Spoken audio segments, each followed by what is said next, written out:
Gente, pegar uma cervejinha. MaiolaCast, refletindo sobre a vida e contando umas histórias que me vêm na cabeça. Vamos falar de outro assunto agora, vamos falar de maiolidas. Maiolida número 1 foi uma das que pediram aqui, que é a maiolida do autoconhecimento. Eu vou ler e depois eu vou comentar a respeito, tá? Eu escrevi assim na maiolida número 1. Você passa a ter uma visão muito mais sólida da vida à medida que se conhece melhor. Ter claro quais são os seus valores, quem você é, do que você gosta, o que você rejeita, etc., te faz mais seguro sobre suas decisões e atitudes. Não é um processo simples e nem rápido. E muito do que você descobre deve mudar ao longo deste processo de autoconhecimento. Faz parte. Por quê? Porque o autoconhecimento é um processo, né? E a gente muda ao longo da vida, né? A gente cresce, né? A gente evolui para algum lado. E você se autoconhecer não à toa é a maiolida número 1, porque, cara, eu acho que ela é a mais importante. Eu não me conhecia 10 anos atrás. Hoje estou num processo, estamos num processo, mas acho que o mais importante é a gente começar. E eventualmente a gente muda, né? Porque a gente, especialmente nessa fase, eu sempre digo, entre os 20 e os 40 anos de idade, apesar de a gente já ter passado a adolescência, a gente ainda está se construindo como self, né? Como nós mesmos ainda, tipo, dentro de uma sociedade ou dentro de relacionamentos, dentro das pessoas que estão no nosso trabalho, no nosso círculo de amizade. Então a gente muda. Eu já fui uma pessoa mais... Eu nunca fui muito baladeiro, mas assim... Eu já fui uma pessoa mais extrovertida, já fui uma pessoa mais introvertida. Hoje eu sou uma pessoa mais foda-se. Tipo, cara, aquilo que se eu tiver a fim de fazer eu faço, se eu não tiver eu não faço, né? E por isso que eu falo, cara, você se autoconhecer, aí...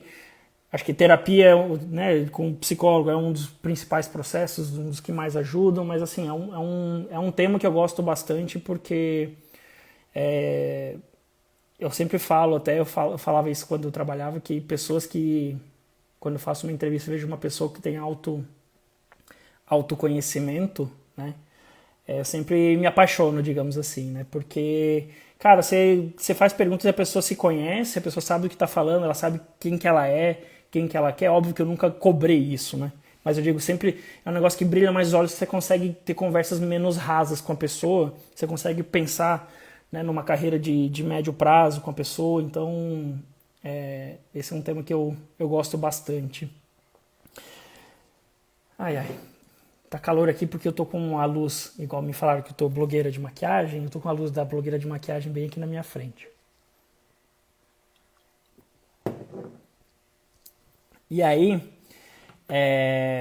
já contei uma história, eu vou falar de outra maiolida que me pediram, que é a de ansiedade, né?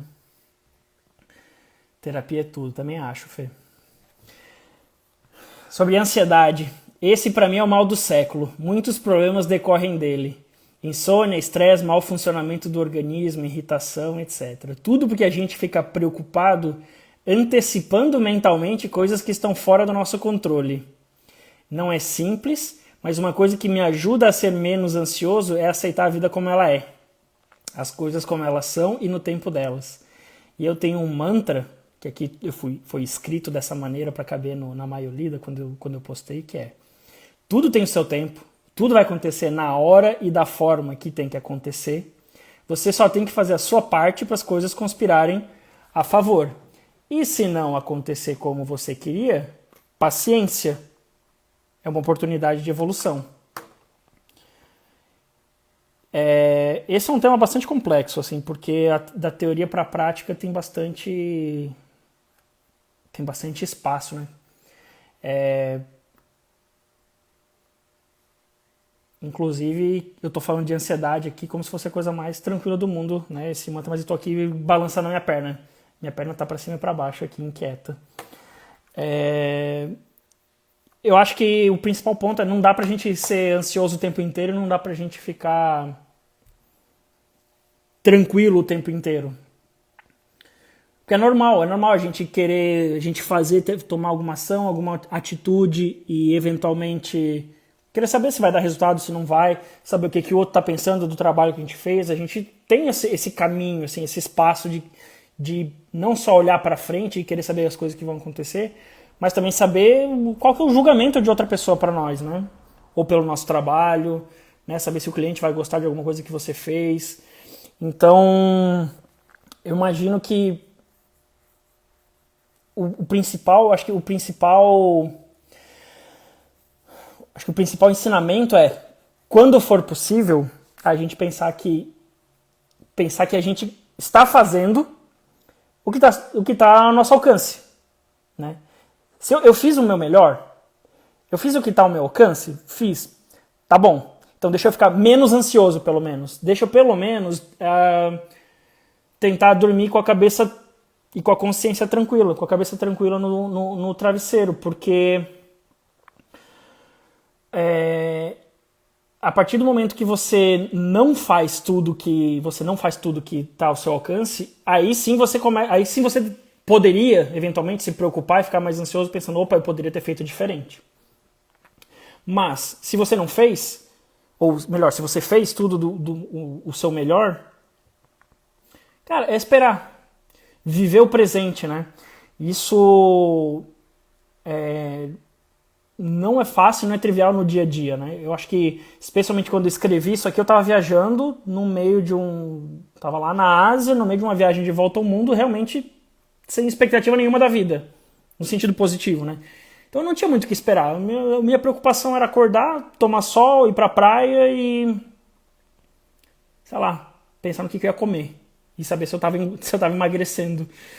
Mas quando a gente fala do dia a dia em que você está no trabalho, você atende cliente, você tem chefe, você tem subordinado, esse tipo de coisa, você passa a agir sob outras forças, né? Que não são só você.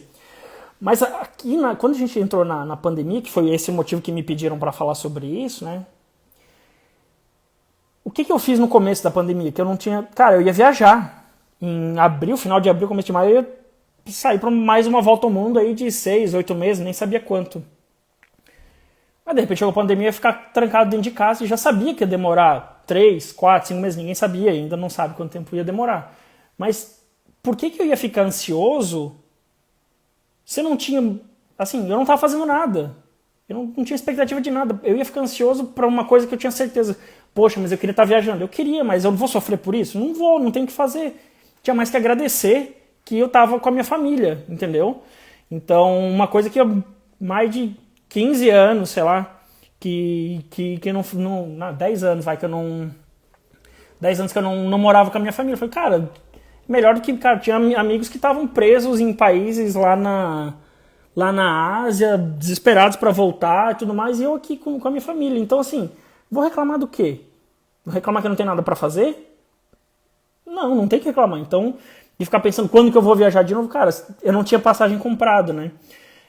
Eu tinha o show do Pearl Jam, né? Que a Ju, ela ia comigo, a gente ia pra Alemanha, vamos ano que vem. Então, cara, o que eu tinha que fazer? Esperar as coisas acontecerem, né? De esperar, tipo, não tem, tava completamente fora do meu controle. Então eu pensava, eu tô fazendo tudo que tá sob meu controle? Tô fazendo enquete pros meus seguidores? Tô, sei lá, aproveitando a minha família? Tô aproveitando para manter minha cabeça boa? Tô, então tá bom. Então isso, sabendo que eu tava fazendo o que estava ao meu alcance e sob meu controle, minha ansiedade diminuiu drasticamente. Então, quando a gente fala de ansiedade, eu acho que, como eu falei, não dá pra ficar... Desculpa, dá, né? Enfim, quem sou eu pra falar? Acho que uma coisa que ajuda muito é você pensar em situações que estão sob seu controle e situações que não estão sob seu controle, né? Tô fazendo o meu melhor, tô fazendo o possível pra... Cara, a partir do momento que você tá dependendo do outro, meio que você não tem muito o que fazer, né? Então, sobre esta Maiolida, É isso que temos a falar. Deixa eu contar uma outra história. Vamos ver aqui só um pouquinho. Qual que é outra história que eu tinha pensado para contar para vocês aqui? Bom, temos 25 minutos ainda. Por incrível que pareça, tem bastante gente. Eu achava que não ia ter nem 10 pessoas, mas tem, de vez em quando tem 20 pessoas aí. Então, obrigado para quem está assistindo, obrigado para quem está ouvindo. Eu preciso me concentrar um pouquinho.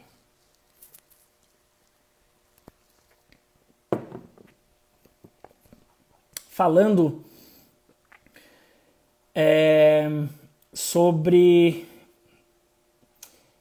Deixa eu pensar, vou contar uma história. Mais uma. Karma, vou contar uma história de karma. Essa não tava muito para eu falar sobre karma. Vou tentar contar rapidamente, né? Eu fiz uma enquete aí, uns 2, 3 dias atrás, perguntando se as pessoas acreditam em karma e lei do retorno. Uns, sei lá, 6, 7 anos atrás, tinha acabado de chegar o Uber do Brasil e o 99 táxi, na época era só 99 táxi, não tinha o Pop. E aí, eles, numa promoção, eu tinha vendido meu carro, morava em São Paulo, tava só andando de táxi, eu acho que já andava de Uber, eventualmente assim, porque o 99 táxi era só táxi. E transporte público. Aí surgiu uma promoção lá que todo mundo que casava tinha uns cupons lá de desconto de R$20, né? Então, que podiam ser usados. E aí, cara, era R$20 um cupomzinho de desconto. Então, eu ia pro trabalho usando esses cupons de desconto. No trabalho eu gastava R$12, R$15, sei lá, de táxi na época. Gastava esses cupons porque, tipo, vazou uma lista de cupons durante 1 mês, 2 meses, sei lá. Não me lembro. Mas eu tinha feito as contas assim, eu falei, cara, nesse tempo eu acho que se eu gastei mais ou menos uns R$20 por corrida, eu devo ter gastado mais de 50 vezes, porque eu usava todo dia, o tempo todo, porque tinha muito cupom disponível. E aí chegou uma hora que travou, não dava mais pra usar, eu falei, beleza. Mas eu não sei, na época eu não enxergava isso como uma coisa muito errada, né? Ou eu achava assim, enquanto está dando pra usar, eu vou usando, né? Isso tinha 30 anos de idade, tá? E aí, depois eu falei, cara, mas eu acho que não tava certo, mas agora não tem mais o que fazer, tá feito, né? Já gastei uns R$1.000 nisso. E uns meses depois eu fui viajar para os Estados Unidos e fui de carro de Las Vegas até o Grand Canyon, que são estradas bastante rápidas, digamos assim. Então você desce o pé no acelerador e vai, né? Cara, eu consegui tomar uma multa de velocidade porque... isso foi tipo 2, 3 meses depois, tá? De todo esse processo de usar do táxi, os cupons do táxi. Eu consegui tomar uma multa que um guarda me parou, me fez estacionar, né? Tipo no acostamento, e falou, você sabe que velocidade você tava? Eu falei, não, você sabe que tem que diminuir? Eu falei, vi, mas acho que não deu tempo. Porque era muito rápido, mas passava no meio de uma aldeia. Uma tribo pequena, sei lá o que era aquilo. E aí tinha que baixar para tipo 40 ou 50 por hora e eu passei a 60 ou 70, 80, não lembro agora. E aí eu me caí de medo, porque o cara vem do lado, e aí nessas horas eu fazia de conta que não falava inglês, só falava as palavras básicas, porque eu sei de história que dependendo da velocidade que você tá, etc, etc, você nos Estados Unidos você pode ser preso ou vai a julgamento, pelo menos vai a julgamento. Falei, meu Deus, eu vou ter que voltar aqui para ser julgado por uma corte. Não pode, meu Deus.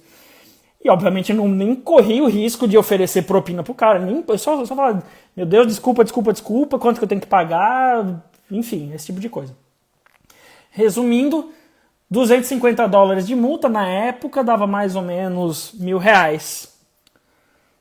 Cara, e era uma multa muito, muito improvável, assim, cara, porque, tipo, como é que o cara me pegou, entendeu? Eu parei não, eu diminuí a minha velocidade quando eu vi a placa que tinha que diminuir, só que não foi tão instantâneo assim.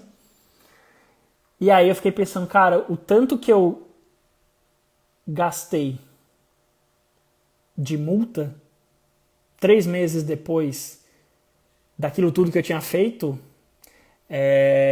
foi mais ou menos a mesma coisa. Aí eu pensei, cara, e uma coisa foi meio que por querer e a outra foi meio que sem querer. Mas eu senti que era tipo o universo me cobrando alguma coisa que eu falei, cara, você precisa aprender que não adianta fazer coisas erradas. Por menores que sejam, né?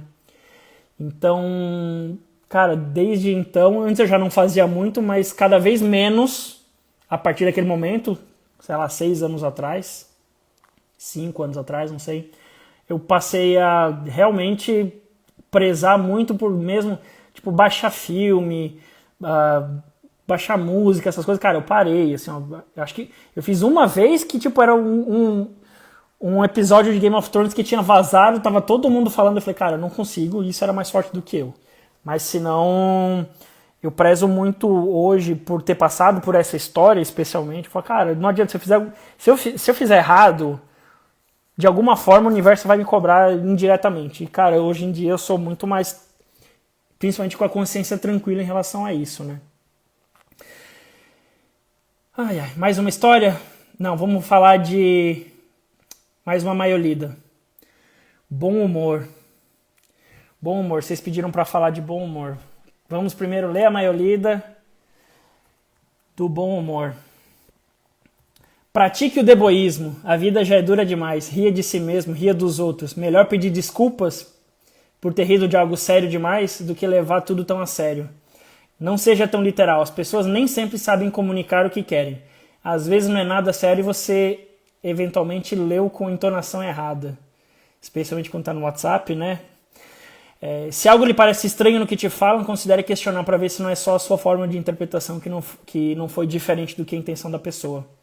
Isso por quê? Porque às vezes as pessoas estão... Eu vejo que você está procurando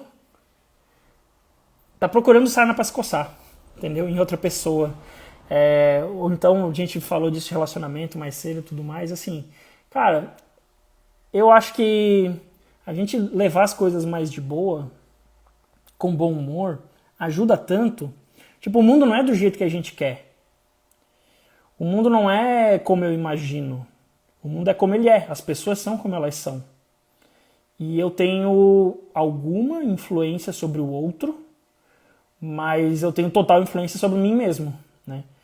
Então, eu acho que você levar a vida com bom humor, falo porque é assim que eu levo há muito tempo, inclusive com piada ruim, principalmente, mas eu acho que menos do que a piada é como eu falei na maioria, é o deboísmo, né? Tipo, pra que ficar procurando sarna pra se coçar?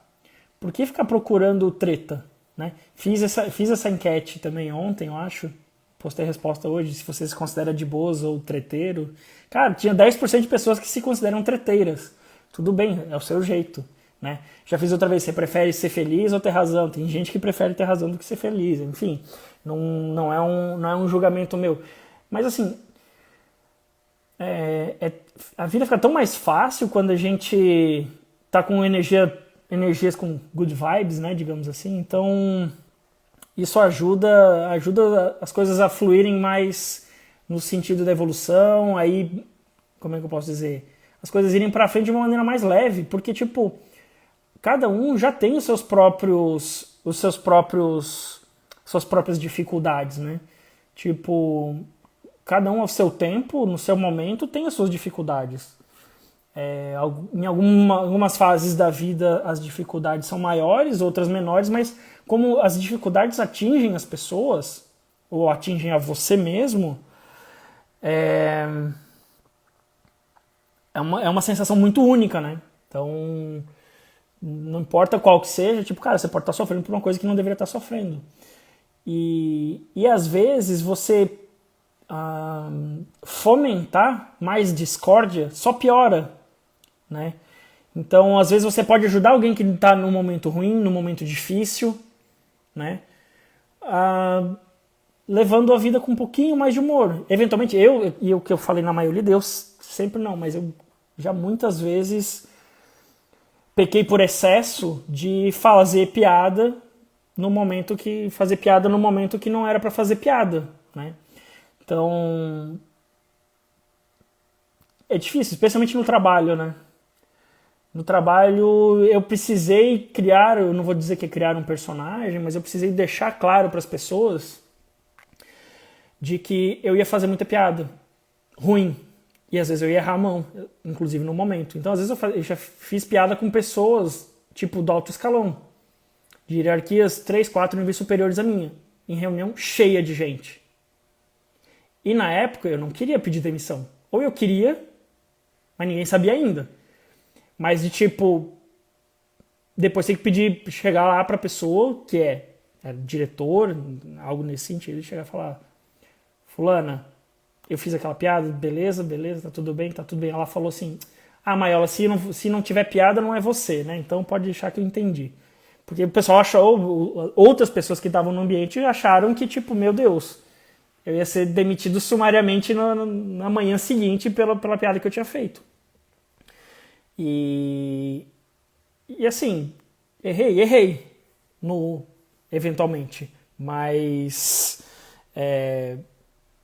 porque nem todo mundo tem a mesma visão, nem todo mundo me conhecia na sala, entendeu? A pessoa com quem eu fiz a piada me conhecia, então pra ela ficou tranquilo, mas eu precisei lá ter certeza disso depois, né?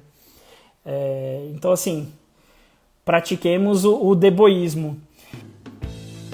Bom, pessoal, esse foi um episódio do MaiolaCast. Aquele abraço e até a próxima!